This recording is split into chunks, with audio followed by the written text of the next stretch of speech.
In the last 10 years, there's been some very interesting developments in evolutionary biology, neurocognitive science, child development research, and many other fields, which is beginning to challenge some of these long-held shibboleths that we've had about human nature and the meaning of the human journey. But there is another frame of reference emerging in the sciences, which is quite interesting. It really challenges these assumptions. And with that, the institutions that we have created based on those assumptions, our educational institutions, our business practices, our governing institutions, etc. Let me take you back to the early 1990s. Sleepy little laboratory in Parma, Italy, and scientists had a MRI brain scanning machine on a macaque monkey as the macaque monkey was trying to open up a nut. They wanted to see how the neurons would light up. So the monkey's trying to open up the nut, the neurons light up, and just by serendipity, and this is how science sometimes happens, a human being walked into the laboratory, I don't know if it was by mistake, and he was hungry, he saw the nuts and opened up one of the nuts and tried to crack it open. The macaque monkey was totally shocked because who was this invader in his laboratory? And he didn't move. He just gazed at this human trying to open up the nut, just like he had done a few seconds earlier. And then the scientist looked on the MRI brain scanner. The same exact neurons were lighting up when he observed the human being opening the nut as when the monkey opened the nut. And the scientists had not a clue as to what this was. They thought the MRI machine had broken. They then began to put MRI brain scanning machines on other primates, especially chimpanzees with our big neocortex. Then they went to humans. And what they found over and over again is something called mirror neurons. And that is that we are apparently soft-wired, some of the primates, all humans. We suspect elephants. We're not sure about dolphins and dogs. We've just begun. But all humans are soft-wired with mirror neurons so that if I'm observing you, your anger, your frustration, your sense of rejection, your joy, whatever it is, and I can feel what you're doing, the same neurons will light up in me as if I'm having that experience myself. Now, this isn't all that unusual. We know if a spider goes up someone's arm and I'm observing it going up your arm, I'm going to get a creepy feeling. We take this for granted, but we are actually soft-wired to actually experience another's plight as if we are experiencing ourselves.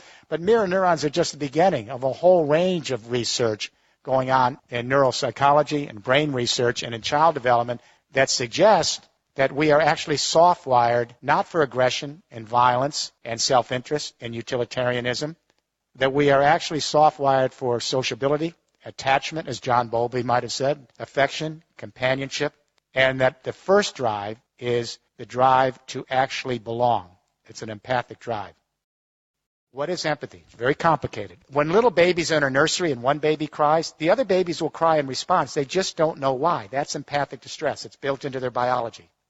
Around 2.5 years of age, a child actually can begin to recognize himself in a mirror. That's when you begin to mature empathy as a cultural phenomenon. And that is once a toddler can identify themselves, then they know that if they're observing someone else have a feeling, they know that if they feel something, it's because they're feeling it because someone else has it. They're two separate beings. Selfhood goes together with empathic development. Increasing selfhood, increasing empathic development. Around 8 years of age, a child learns about birth and death. They learn where they came from, that they have a one and only life, that life is fragile and vulnerable, and one day they're going to die. That's the beginning of an existential trip. Because when a child learns about birth and death and they have a one and only life, they realize how fragile and vulnerable life is. It's very tough being alive on this planet, whether you're a human being or a fox navigating the forest. So when a child learns that life is vulnerable and fragile and that every moment is precious and that they have their own unique history, it allows the child then to experience another's plight in the same way. That other person or other being, could be another creature, has a one and only life. It's tough to be alive, and the odds are not always good. So if you think about the times that we've empathized with each other or fellow creatures, it's always because we felt their struggle. We have the width of death in empathy and the celebration of life. And we show solidarity with our compassion. Empathy is the opposite of utopia. There is no empathy in heaven. I guarantee you, I'll tell you before you get there. There isn't any empathy in heaven because there's no mortality. There's no empathy in utopia because there is no suffering. Empathy is grounded in the acknowledgement of death and the celebration of life and rooting for each other to flourish and be. It's based on our frailties and our imperfections. So when we talk about building an empathic civilization, we're not talking about utopia. We're talking about the ability of human beings to show solidarity not only with each other, but our fellow creatures who have a one and only life on this little planet. We are Homo empathicus. So here's the question. We know that consciousness changes in history. The way our brain is wired today is not the way a medieval serf's brain would be wired, and their brain wouldn't be the same as the wiring of a forager hunter 30,000 years ago. So the question I asked at the beginning of this study 6 years ago is, how does consciousness change in history? Because I wanted to imagine the following proposition. Is it possible that we human beings who are soft-wired for empathic distress, is it possible we could actually extend our empathy to the entire human race as an extended family, and to our fellow creatures as part of our evolutionary family, and to the biosphere as our common community? If it's possible to imagine that, then we may be able to save our species and save our planet.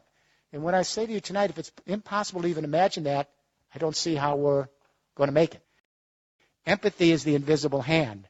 Empathy is what allows us to stretch our sensibility with another so that we can cohere in larger social units. To empathize is to civilize. To civilize is to empathize. With forage or hunter societies, communication only extended to the local tribe and shouting distance. Everyone over in the next mountain was the alien other. So empathy only extended to blood ties. When we went to the great hydraulic agricultural civilization, script allowed us to extend the central nervous system and to annihilate more time and space and bring more people together. And the differentiation of skills and the increasing selfhood not only led to theological consciousness, but empathy now extended to a new fiction.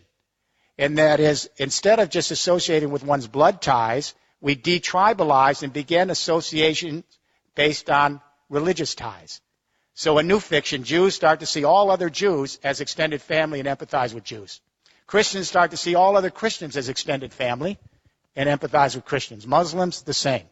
When we get to the 19th century, the Industrial Revolution, and we extend markets now to larger areas and create a fiction called the nation state. And all of a sudden, the Brits start to see others in Britain as extended family. The Germans start to see Germans as extended family. The Americans as Americans. There was no such thing as Germany. There was no such thing as France. These are fictions. But they allow us to extend our family so that we can have loyalties and identities based on the new complex energy communication revolutions we have that annihilate time and space. But if we have gone from empathy in blood ties to empathy in religious associational ties, to empathy based on national identification, is it really a big stretch to imagine the new technologies allowing us to connect our empathy to the human race writ large in a single biosphere? On what reason would we stop here at the nation-state identity and only have ideological empathy or theological-based empathy or tribal-based blood tie empathy? We have the technology that allows us to extend the central nervous system and to think viscerally as a family, not just intellectually. When that earthquake hit Haiti, and then Chile, but especially Haiti, within an hour the Twitters came out, and within 2 hours some cell phone videos, YouTube, and within 3 hours the entire human race was in an empathic embrace coming to the aid of Haiti. If we were, as the Enlightenment philosophers suggested, in materialistic, self-interested, utilitarian, pleasure-seeking, it couldn't account for the response to Haiti. Apparently, 175,000 years ago in the Rift Valley of Africa, there were about 10,000 anatomically modern human beings walking the grasslands, our ancestors. The geneticists located one database woman. It's a database line. Apparently, her genes passed to everyone in this room tonight. The other ladies didn't make it. Gets even more strange. They located a single male. This is a database line for genetics. They call him the Y chromosome atom. Apparently, a fairly potent guy. His genes passed to everyone in this room. So here's the news. 6.8 billion people at various stages of consciousness, theological, ideological, psychological, dramaturgical. We're all fighting with each other with different ideas about the world, and guess what? We all came from two people. The Bible got this one right.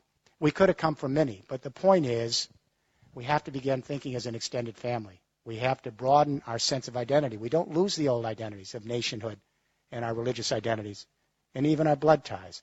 But we extend our identity so we can think of the human race as our fellow sojourners and our other creatures here as part of our evolutionary family, and the biosphere as our community. We have to rethink the human narrative. If we are truly homo empathicus, then we need to bring out that core nature. Because if it doesn't come out and it's repressed by our parenting, our educational system, our business practice and government, the secondary drives come. The narcissism, the materialism, the violence, the aggression. If we can have a global debate, let it start here from the British Royal Society for the Arts, which apparently you're doing, to begin rethinking human nature, to bring out our empathic sociability so that we can rethink the institutions of society and prepare the groundwork for an empathic civilization.